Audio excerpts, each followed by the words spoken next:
Yeah. Welcome to Real Singaporean Stories. Today we are very honored to have with us CK. CK is an entrepreneur in a very special industry. I will allow him to introduce his business, CK. Alright, basically our company APEA, we provide quality executive training on stock investments. We also provide them with charting software to help them to actually identify trading opportunity in the markets.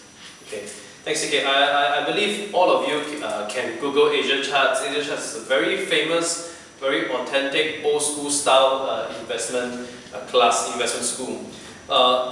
As per other series, last series we spoke to Mr. Leong. As per every other series, Real Singaporean Stories seek to suss out the truth about their success to help Singaporeans.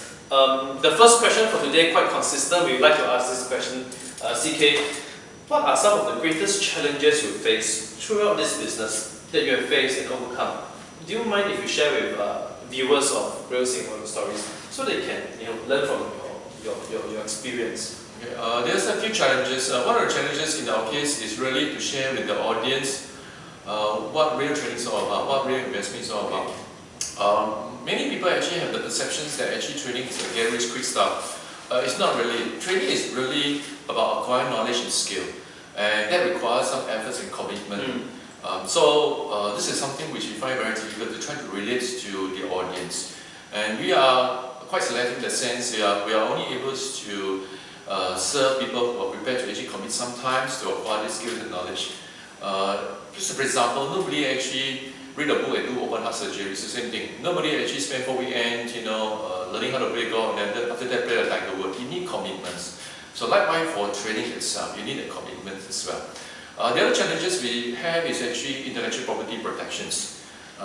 In a competitive environment that we are in, it is something that we have to actually make sure that we have IP strategies and scheme in place to safeguard our interests. Okay, so these are the challenges we face. I think that very interesting in the investment class, in the trading class industry. I think two biggest challenges like CK shared. First is IP protection. Now the second is getting your target market to understand the commitment level. So trading is not a get rich quick scheme overnight. Okay, second question. After so many years of operating this business, what are some important lessons you have learned that you didn't realize until today? What are some key concepts that you have gotten? Okay, actually, myself and the other two partners, we started this business by accident because we are all traders, and we feel that actually whatever we are doing, perhaps other people can benefit. So that's how we actually started. We're really incidental businessmen. Things was very simple. We just conduct seminars and we advertise in paper and things like this. Our focus really mainly on cash flow. Alright, and this business itself doesn't require a lot of capitals, and we are just interested in focusing on getting cash flow. But over time we realized that actually in a proper business, focusing on cash flow is not good enough. You've got to be able to create value for the company, and you've got to be able to generate passive income for the company to make sure that the business is sustaining. So this was something that we weren't aware of, and we learned the hard way. Right? So that was the things that we actually spend more time right now trying to actually do that.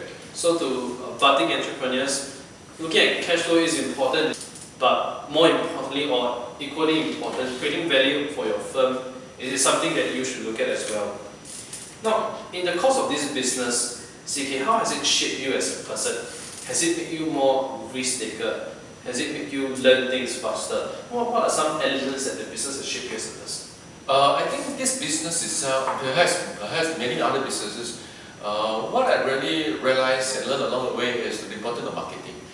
You may have very good products, but unfortunately, if your audience doesn't know about it or they do not know enough, your good products will not be able to actually reach them. So this was something that we actually learned the hard way. Ultimately, you must be able to position yourself effectively. Right? So that was the things that we find is extremely important. Can you explain to us what is an example of a strong marketing campaign versus a weak marketing campaign? Okay, what happened was that we always feel that actually by putting some ads and doing some, perhaps ads in online ads or EDM and things like that is perhaps good enough. But ultimately we find that actually this is pretty shallow. You've got to make sure that ultimately you're able to engage the audience, and once you have your clients, and you need to be able to cultivate, go further, and see the interest. And hopefully eventually your client itself become your partners. So this is really a directions, and we should be looking at that. It's a different level. So we are actually at that time looking at just very superficial. Advertise, get people to come, and that's it. Alright, so I think that is it's looking into partnership with customers. eventual, yes. How can they be advertiser as well? Right, They are word of mouth champions. That's right. That's very important. It's about gaining trust with the customers. Okay. A very common question we like to ask people is, now that you have been successful, we have been well capitalized, if I can use that word, things are moving well, it's a big office, your lessons are are on every week. What are some things that still inspire you daily, even though you have achieved that sense of success? I think really success is not really a destination, it's really a process. I think if you like what you do, you enjoy what you do, it is not a chore. You will continue to do it as long as you can. And this is something that actually drives me. Right? And I always believe that actually you don't do things just for yourself for monetary returns. I think you should actually see beyond yourself, how you can serve the community. It's only when you have a cause that's greater than yourself that you can have impact on yourself. And this is what I believe, and this actually drives me. So as a Singaporean, how would you like to help your fellow younger Singaporeans, budding entrepreneurs, 21, 22 years old, those who want to start their own business? How exactly, what kind of advice would you give to these young Singaporeans? Okay, I think it's important for the individuals first to have clarity of what they are really interested in, what is their passion. It is only with this clarities then the effort can follow, the action can follow. Without the clarities, you probably will give up when you first face the challenge. So first, be very clear exactly what you like and what you want to do. Okay? And the second thing is to have convictions. You got to have confidence and faith in yourself. Most people actually they kind of give up is because of fear of failure.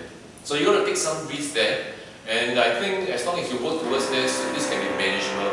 And lastly, I think you need to have commitments. Without the commitments, it's not likely to persist. So this commitment is something that actually drives you on a daily basis towards your goal. They require efforts, require sacrifice. It's important you can be anything you want to be as long as you pay the price. But unless you do the thing you really love, if not, you'll never follow through. So there are 3 points that CK has shared. First is clarity. Must be clear what your strengths are, where your interest is. That's right. Take a bit of risk. Take the big step, do the business. And last is about commitment to your business. Yeah. The commitment to the business is not something that you want to start and then let the flame die out. It's something that you work towards continuously. Thank you, thank you CK for your time and effort in this interview.